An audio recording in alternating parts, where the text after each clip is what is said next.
Hola, Vengadores, bienvenidos a la venganza de los electroalces Pop.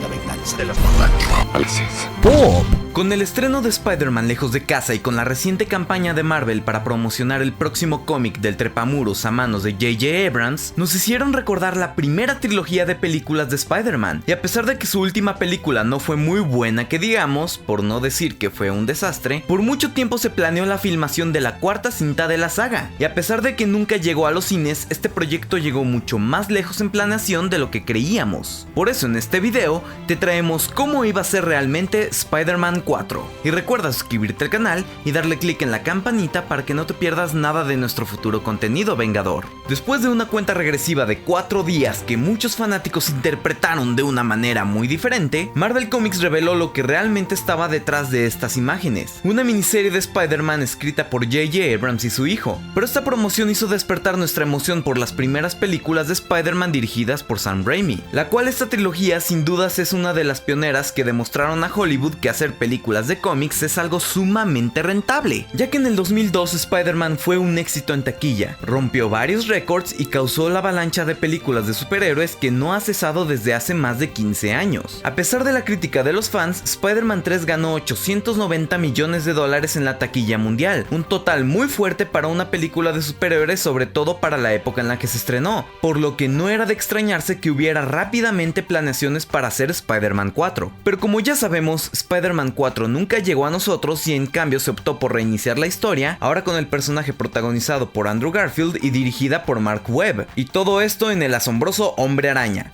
Y más adelante se reinició nuevamente con el MCU y con Tom Holland. Por ello, a pesar de que esta película no sucedió, nosotros teníamos muchísima curiosidad de saber cómo habría sido esta película y hasta dónde llegaron estos preparativos, que se sabe que fueron muchos. Las películas de Sam Raimi de Spider-Man siempre trataban sobre el viaje de un niño normal convirtiéndose en un hombre responsable. La primera película lo representó como un adolescente, la segunda película lo agobiaban con las presiones familiares de la edad adulta, trabajos, problemas, relaciones, falta de tiempo, deudas y más. Te entiendo, Spider-Man, te entiendo.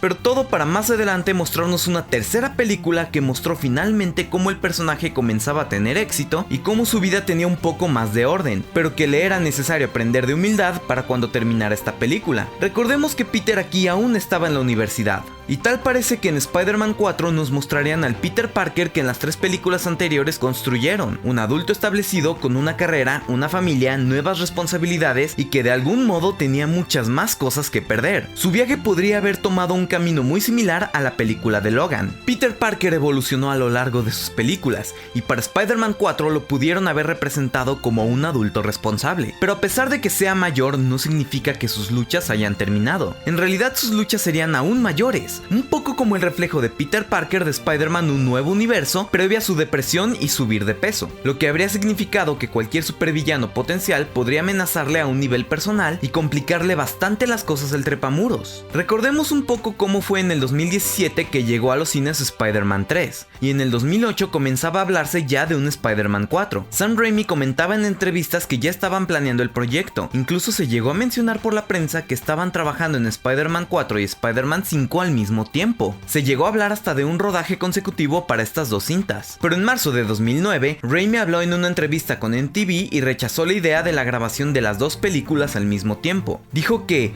en este momento solo estamos trabajando en la historia de Spider-Man 4, solo en esa película. Para esta película era un hecho de que Tobey Maguire repetiría su papel sin problema alguno con Peter Parker, pero parecía que no todo el reparto original estaba confirmado. Había un gran signo de interrogación con respecto a la participación de Kirsten Dunst como Mary Jane Watson. Por ello, cuando se le preguntó en una entrevista a Raimi si continuaría sin la actriz de Mary Jane, Raimi comentó al respecto: "No puedo imaginar hacer una película de Spider-Man sin Kirsten. Por supuesto que se puede hacer, porque Spider-Man ha existido sin el personaje de Mary Jane, pero es una de mis partes favoritas y sería una pena. Espero que ella esté en la cinta y estoy planeando tener una historia con ella en la película".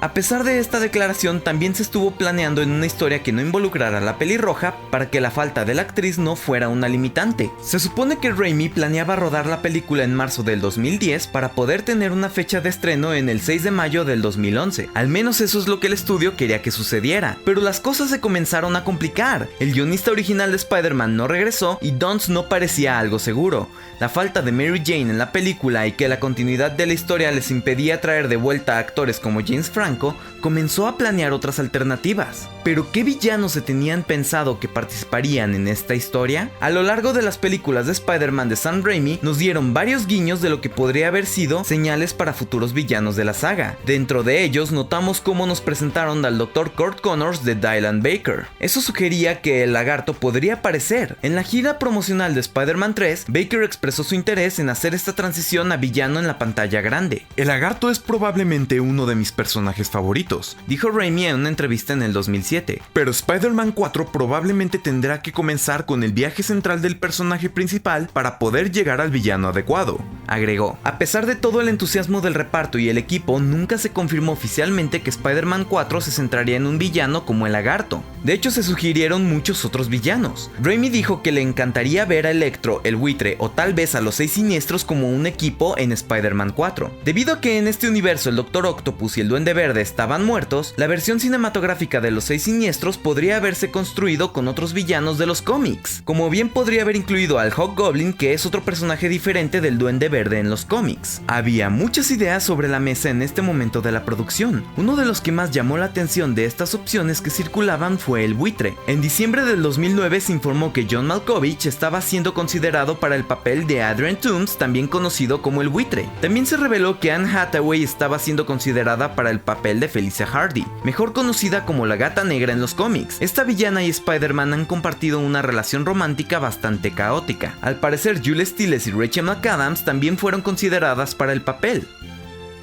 Se pensaba que la versión de Felicia Hardy que podríamos ver en esta cinta era con una nueva identidad de supervillana, para que su personaje fuera una versión distinta a Catwoman, porque los productores de cine no les gustaba tener personajes que pudieran confundirse con los personajes de la competencia. Hubo rumores de que esta alternativa sería una versión femenina del buitre, y en el 2013 se confirmó que Felicia Hardy habría estado en la película. Por otro lado, el artista conceptual Jeffrey Henderson compartió parte de su trabajo en Spider-Man 4, revelando quién podría haber sido otro villano. Hay varios marcos de guiones gráficos que muestran a Mysterio. No sabemos si participaría brevemente o si sería toda una amenaza a lo largo de esta película, pero está claro que este personaje habría estado en la cinta. Pero se ha mencionado que este papel lo habría interpretado Bruce Campbell. Lamentablemente esto no sucedió, pero oigan, ahora veremos a Mysterio en la pantalla grande y en la nueva versión de Spider-Man del MCU. Algo es algo. Y lo importante es que en el storyboard vemos una escena en la comisaría de policía donde Mysterio hubiera sido entregado a las autoridades, quienes parecen tomarlo más de broma a este villano que una amenaza real. Por otro lado, estas imágenes también nos demuestran una pelea en las alturas de Spider-Man y el buitre. También podemos ver en pruebas de diseño del traje con nuevas directrices para hacer más creíble que estuviese hecho a mano, y que incluían detalles como una trama irregular de telaraña o parches para tapar los rotos que estaba porque Peter no puede permitirse arreglarlo. A través del arte de Henderson también nos dimos cuenta de que habría existido un romance entre Peter Parker y Felicia Hardy, alias la Gata Negra, una de las mujeres de la vida de Spider-Man que, al contrario que Gwen Stacy o Mary Jane Watson, estaba más interesada en Spider-Man que en Peter Parker. Después de todos estos preparativos, Spider-Man 4 tenía un guión. Ya estaba comenzando las audiciones para el personaje de la Gata Negra, se habían fijado una fecha de lanzamiento y ya se había comenzado la redacción de las siguientes 2 películas en la franquicia. Spider-Man 4 comenzaba a acercarse bastante a su realización, pero entonces, ¿qué fue lo que pasó? Hasta la fecha no se sabe la historia exacta, pero el 11 de enero del 2010 se informó que Sony Pictures había decidido reiniciar la franquicia de Spider-Man luego de que el director de la franquicia Sam Raimi se retiró de Spider-Man 4 porque sentía que no podía llegar a su fecha de lanzamiento y mantener la integridad creativa de la película. Esto significa que Raimi y el elenco, incluida la estrella Tobey Maguire, no participarían en el reinicio de la franquicia. Curiosamente, Raimi se quedó callado durante algún tiempo, pero Maguire hizo una declaración ese mismo día diciendo: "Estoy muy orgulloso de lo que logramos con la franquicia de Spider-Man durante la última década. Más allá de las películas en sí, he formado algunas amistades profundas y duraderas. Estoy emocionado de ver el próximo capítulo que se desarrollará en esta increíble historia". En marzo del 2013, en una entrevista, Sam Raimi comentó sobre su salida y dijo dijo que su ruptura del proyecto fue muy amistosa. Explicó que se debía a que se tenía una fecha límite y no podía lograr que la historia funcionara a un nivel en el que él quería que funcionara. Parecía en este momento que Raimi estaba tomando la decisión de poner la calidad por encima de todo. Raimi optó por abandonar la franquicia en lugar de hacer una película que a los fanáticos no les gustaría. A estas alturas es un hecho bien conocido que el estudio presionó a Raimi para que incluyera a Venom en Spider-Man 3. Por lo que sabemos, la versión de Spider-Man 4 que Raimi estaba desarrollando en ese entonces también estaba avanzando tan rápido que Raimi prefirió abandonar el proyecto antes de involucrarse más en una película decepcionante. El nuevo reinicio nos dio la oportunidad de ver 2 películas del asombroso Hombre Araña, y Marvel Studios nos da una nueva entrega ya con Spider-Man Lejos de Casa. Si bien esta franquicia es un éxito rotundo, soñemos por un momento y preguntémonos cómo habría sido esta cuarta entrega del Arácnido, y de algún modo el MCU podría convencer a Sam Raimi y Tobey Maguire para que se unieran nuevamente por última vez para crear la conclusión que esta saga se merece. Tal vez con la inclusión de los multiversos, esta idea pueda retomarse porque es algo que los fans han querido ver desde hace mucho tiempo. A estos Spider-Man juntos en la pantalla grande. Se vale soñar, así que crucemos los dedos. Pero de igual manera, si te interesa conocer toda la verdad de cómo J.J. Abrams participará en Spider-Man, te lo dejaremos aquí en las pantallas finales junto con otras historias que seguramente te van a encantar. Por mi parte, yo los veo mañana. Y como siempre, acabas de ver La venganza de los electroalces pop, lo que te hace a ti un vengador. So say we all.